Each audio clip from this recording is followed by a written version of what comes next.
fights to take place, and I knew I had an advantage there, and I could stop his takedown. But man, the guy is tough. But yeah, man, as expected, the guy number 4, and fuck yeah, now I'm in the mix too, motherfuckers. You better put me in the game soon. I'm not even in the game yet. Oh, we'll get you in the game. There's no denying that you are now in all of those conversations that you have wanted to be in for years. You mentioned that third round. How did your body hold up physically overall? Looked like maybe the elbow was giving you some issues, but perhaps I'm reading into that. He kicked me a couple times. I blocked it, but I take it on the elbow. Man, you know, I was good. Fuck, this fight gonna get me so much better. I already know. But I'm so happy I'm walking away with the victory. It's for every Italian that believes in me. For all the Italians that are struggling. It is so important to me, man. Thanks Kings MMA. Thanks Marcus Malika. Thanks Julian Chua. Thanks Neyman Gracie. Thanks Chase Chico with Chase Your Dream Performance. Thank you, every athlete at Kings MMA. Let's go, baby. It's just the beginning. I know you came to the United States from Italy several years ago in pursuit of this dream, and the Italian dream is alive and well. Hey, before I let you go, as you look forward to 2021, you've set yourself up for a massive showcase next. Any name on the tip of your tongue as to who you'd like to share that off? Let's go, Borrachina. We're going to make a hell of a fucking fight. Let's go, baby. Works for me. Paulo Costa is the call-out. Marvin Vittori, great job tonight. Congrats on the biggest win of your career. Thank you, my brother. Thank you. The Italian dream, Marvin Vittori, cash in as the betting favorite tonight, and he is your main event winner. Dominic Cruz, what else can you say, man? Richly deserving of this opportunity, and he maximized it. Well, what I love about it is that he just brought his stock up not just to the fans, but also to himself. He said it really well. This fight is going to make me so much better. When you face somebody who never gets tired, who's as tough as they come, and you know, no matter if you face a champion or not, they don't get much tougher than Hermanson. They don't get in much better shape than Hermanson. They don't get much well-rounded than Hermanson. He's faced a top-level opponent. He knows it. This is going to make him better. Now he's ready for this top 5 run that he's prepared for. Yeah, I just want to say I'm proud of both those guys. That was just everything we could have expected and wanted out of a main event between two guys that clearly want to get to the top of this division and be the best. You saw the disappointment on Hermanson's face and just the emotion on Marvin Vittori. To see that as a fighter myself, he says this is what you live for, is those moments, those kind of main events. This is not promotional hyperbole when I say that's one of the best middleweight fights that was incredible. That was incredible. And if you want more on it, don't forget you can watch the UFC Fight Night post show in just minutes on ESPN Plus. Gotta click on the link though. Click on the post show link. Plenty more content is coming up. With that, for Dominic Cruz, Paul Felder, Megan O'Leary, and Trevor Whitman, John Anik saying so long from Las Vegas, Nevada. We appreciate sincerely every last one of you watching. Sports Center starts right now on ESPN2. Good night.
What's up, guys? How are you?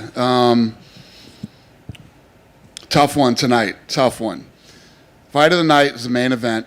Hermanson Vettori.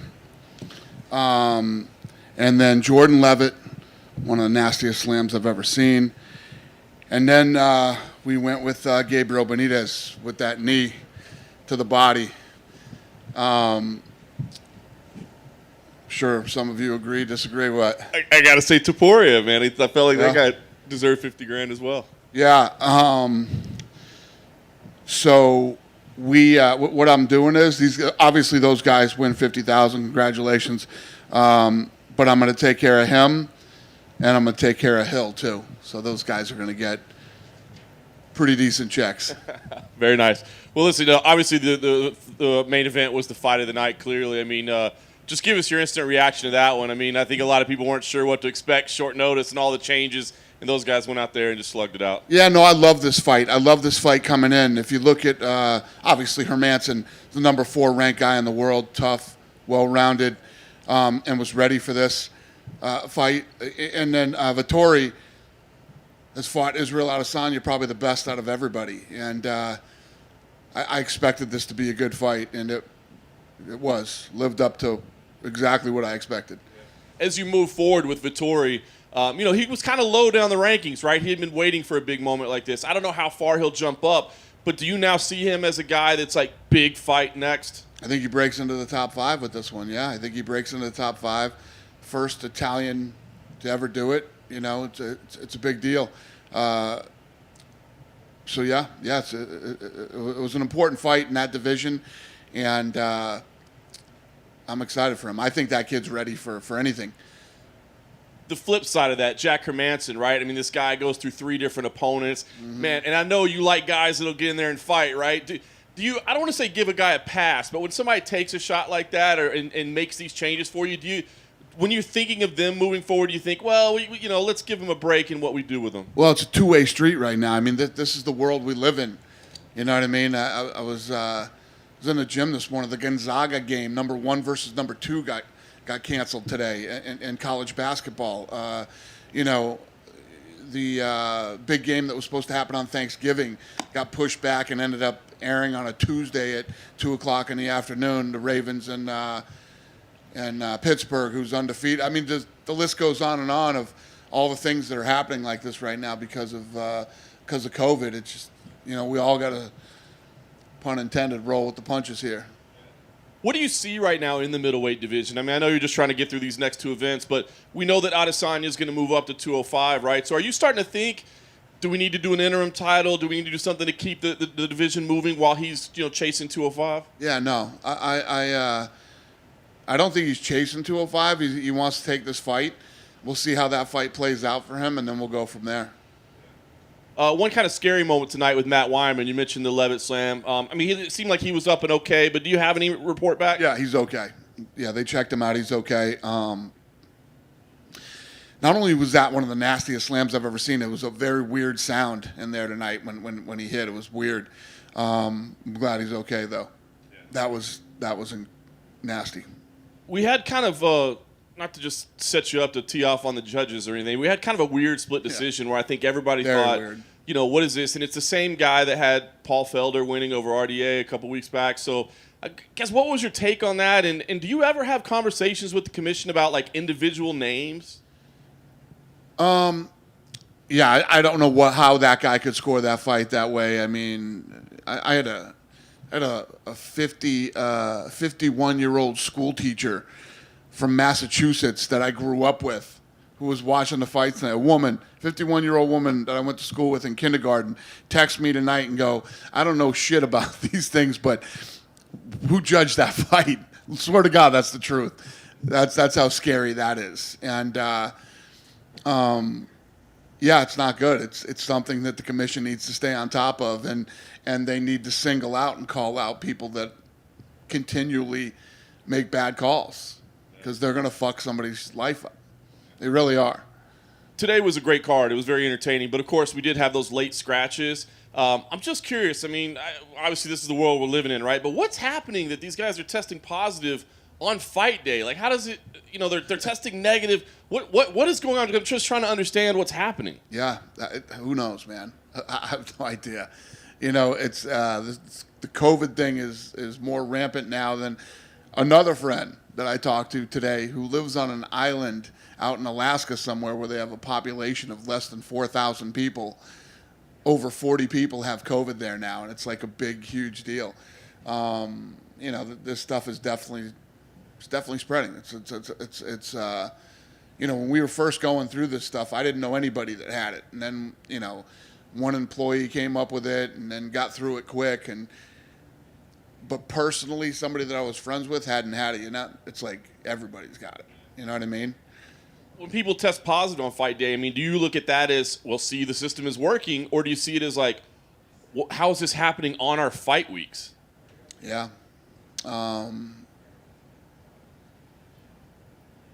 How's this happening on fight week? Yeah, people show up with it, or I think what happened this time was somebody had contact with somebody else and then was training their fighter and gave it to them.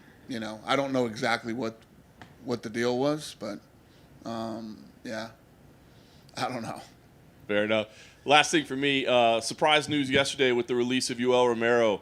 Can you explain to us what happened there? Why Yoel is no longer with the UFC? Well, it's not just Yoel. I mean, we're going to go through some serious cuts here at the end of the year. Probably going to have 60 cuts coming up before the first of the year. And Yoel is lost 4 of his last 5. He's 44 years old. Our roster is very inflated right now. So we're going to have some big cuts coming before the end of the year. You're going to see a lot of names going here in the next several weeks.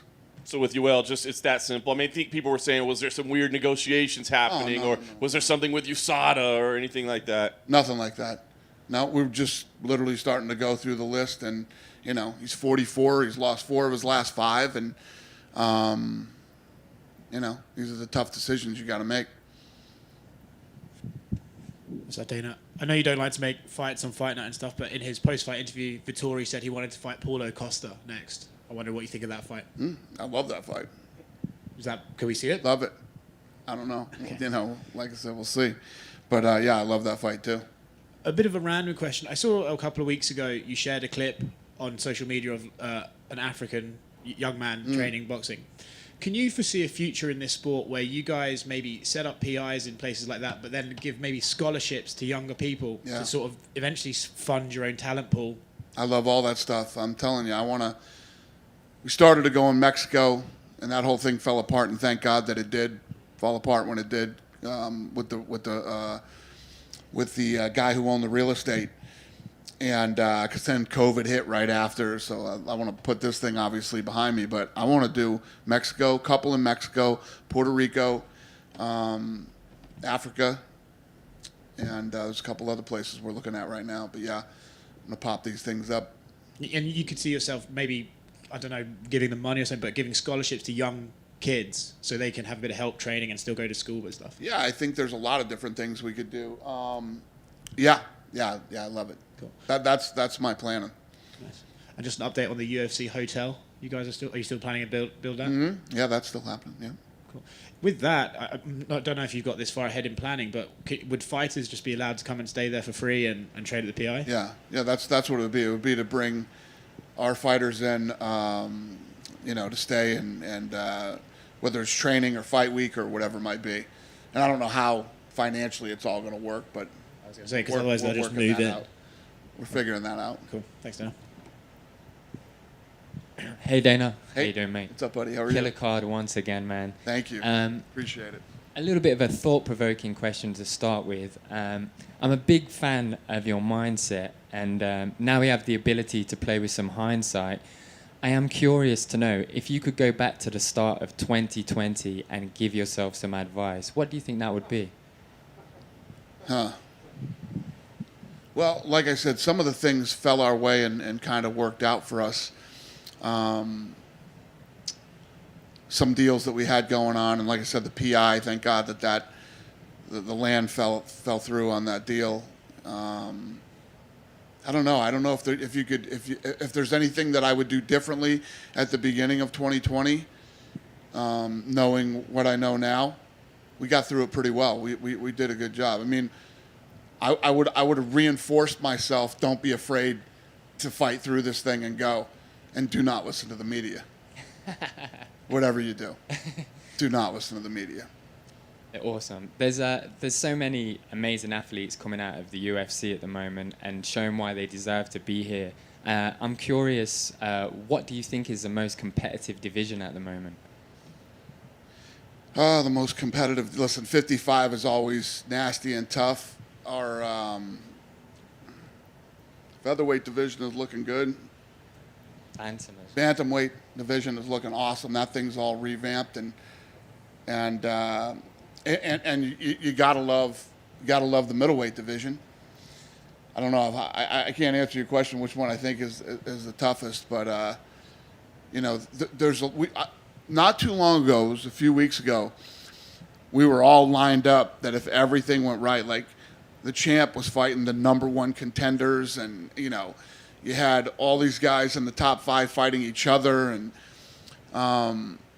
for all the negative things and bad stuff that's happened this year has played out pretty well for us. Yeah, for sure. Thank you very much for your time. Thanks. Dana, this way. Daniel Cormier, even John Jones when he was in Albuquerque, everyone has spoken about these leg kicks from Gabriel Benitez. What do you think about his performance tonight? I mean, Benitez, he had the knee, but his left leg was like amazing. Like he was doing so much damage. Yeah, no, he looked incredible tonight. And the thing was too, in the decision making to give him the bonus, the guy who he fought was very, very good, very real guy, and a very tough test, and he looked incredible. His second fight in lightweight, you see him developing better than what he did in the featherweight.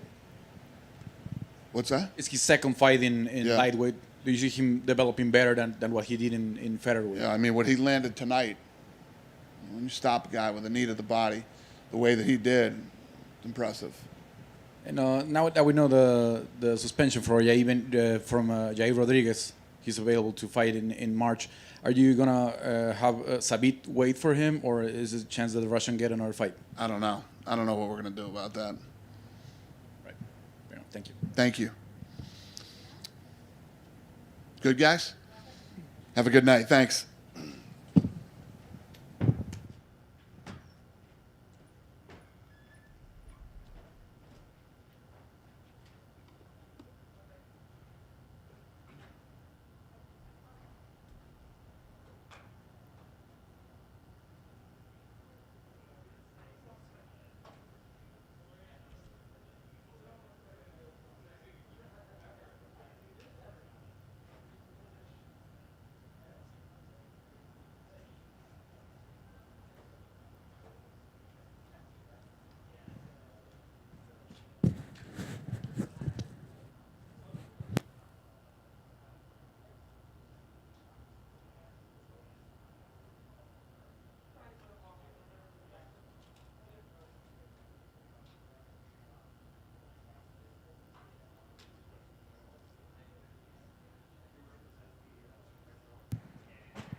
would you like to do them? Thank you. Thank you. Of course. Of course, of course.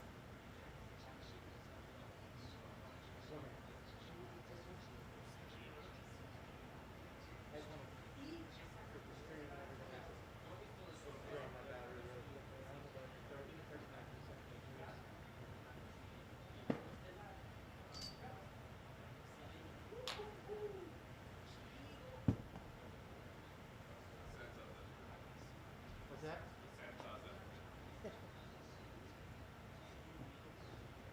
I appreciate it.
Marvin, congratulations. Obviously a huge win for you and just an absolutely incredible fight. I'm sure the bumps and bruises will probably feel a little worse tomorrow, but give us the idea. What's mentally, physically, what's the feeling like for you right now? It's good, man. Like, even the bruises are good. Like, I enjoyed them in a sense, you know. So now it feels good, man. I know I made history tonight, and you know, it's a big step towards where I want to be. So it's big. I feel good, man. You dreamed of this moment, called for this moment for a long time. You know, a ranked guy, main event, that sort of thing. How did it hold up versus your expectations? You know, the nerves, maybe added pressure, added responsibility. How did that all feel tonight versus the way you thought it would? Well, for sure, I didn't expect him to have a knife in his gloves because I'm all cut up and I don't know how. His nails are not even long. I don't know how it happened, but no, man, it was game. He came game. Like, I dropped him, and I saw fights before when he got dropped and he never really came back, and I dropped him and he came back and he was really active from the guard. He was trying things and I shut them off. I saw him coming, but he was active. I was actually super surprised of his cardio. I'm like, what the fuck? This guy doesn't slow down. Yeah, how tough was that first round? I mean, when you cracked him in the first round, it looked like the fight might be over, and then you've got to make an adjustment, right? Because you don't want to burn out. You've got to save some energy. So how difficult is that moment to kind of make the adjustment on the fly? I think there's been a few momentum in the fights that were like key to this because I think I dropped him, and then for a moment he's like, okay, like, you know, like almost like he broke his nerves. Like, he's like, okay, yeah, he dropped me. That's what he got. Okay, now it's my turn in a sense. And I felt like I got greedy a little bit. I'm like, fuck, like, I want to finish him. And I wanted to finish him. In fact, I remember the whole second round. I'm like, I'm going to crack him again and put him to sleep. But he was active, and he came game. And I actually, you know, I have a lot of respect. Like, and then the third, I had a little bit of, I was also trying to put him out for good, and I kept going back to I went back to the corner, and I said, I'll be back, because I know it was a little bit of a slow round. And then the fourth and the fifth, I just went out, and I'm like, man, I'm gonna put my feet in the middle of the cage, and there's no way he's gonna push me back, and I did, and I took both rounds. I feel like I landed the most shots, and he couldn't do much, and that's what got me the fight. You mentioned the third round. That's the only one he took on the scorecards. Obviously, you were preparing for a 3-round fight, so I think a lot of us were thinking, uh-oh, is the cardio gone? Yeah, so no. Was there like a gut check moment there? Did you have to kind of pull things back together? I didn't even think about it. You know, like I said it before, I don't think about time. I don't think about referee. Like, it's a fight. It's a fight. If it was no time, it's okay too. Like, I don't think about time. I remember being on the fourth, and I'm like, fucking hell, I enjoy this shit. Like, I really enjoy this. I can be here forever if I have to. And yeah, man. So I don't think about time. And when I'm in shape, I'm in shape. And you know, nobody can sprint for 5-minute rounds. It's It's everything. It's about energy management. You know, and I felt good. And if I feel good, I can go 10, 15 rounds. So that's it. Obviously, you guys both knew each other, kind of coming up on the European regional scene together and even fighting on the same card. I mean, do you think that's the last time you see Jack Hermansson, or are you guys going to hook it back up again at some point? If you're game, I'm going to keep going up. If he gained his shot again, let's do it. I'm the king of Europe today, though. Very nice. The last thing for me, Dana was in here earlier, and we said, hey, where do you think this puts Marvin? He said, man, probably top 5 for sure, you know. So that's just a select couple of names there. So give me an idea. What is the fight that makes sense for you next, and when do you want to do it? Man, you know, to be honest with you, before I called out Borrachinha, but fuck Borrachinha, he just came out of a crazy loss. Why would I even fight him? I want to go straight to the title, man. To be honest, you know, I'll be really honest. I like the fight, but, you know, I feel like top 5, there's no opposition. There's no real opposition. Like, Cannonier just lost. Darren Till is, I don't know. I don't even think he's top 5. Borrachinha just lost brutally. And who else is there? And Jack was number 4. So, oh yeah, Whitaker wants to just enjoy Christmas with his kids, which I don't blame him. But you know, it doesn't seem like he really wants to fight for the title. What's up, man? Do you think that Israel would take that fight with you, or do you think he's going to make you keep fighting other guys before he says yes? Israel is full of shit. Like he was like, oh, you know, I don't think I will ever see Marvin again. Like, you know, he will never make it to the title. Guess what, motherfucker, I'm here. You know, so he thinks he has it all figured out. He got nothing figured out. I know his true colors. I know his true colors. I met him a few times. I fought him. I know his true colors. I won that fight. Obviously, he's about to fight for the light heavyweight title. So, with that in mind, would you be interested in fighting? He's not gonna. Glover Teixeira deserves that fight. He shouldn't fight for the light heavyweight title. But he still might. That's the way, you know, the sport. Like, they still just give the bigger names the fights, right? I don't know. Is it official? Not yet, but I think So I think Glover Teixeira is gonna get that fight. If Israel, let's say Israel does get that fight, would you be interested in fighting for an interim title, maybe against Rob, or would you just want to beat the champion himself? Yeah. Yeah. Cool. Congrats on the win. Thank you. Hey Marvin, how you doing? Good, man. Good, man. You said in the post-fight interview with John Anik that you don't think you did very well. I was just wondering where you thought that you didn't do very well. No, I think I could do I could have done better in some areas, and I think my defense could have been a little bit sharper. Overall, it could have been a little bit sharper, but you know, like it's you know, I'm a perfectionist. I try to learn even when I win. You know, like it's not like, oh, I won, everything went perfect. No, I won. I can still improve. So. What I meant like there is still so much room to improvement. But I did a lot of good things, you know. But at the same time, I think I could have finished him. And but at the same time, I'm happy I went 5 rounds, and you know, like I dominated the fight, and it was a great experience. We both got so much better from this fight, and like I said. If anybody will study this fight, thinking that the next fight will come out the same, he's highly mistaken, because next fight will be a different animal again. Thank you. Thank you.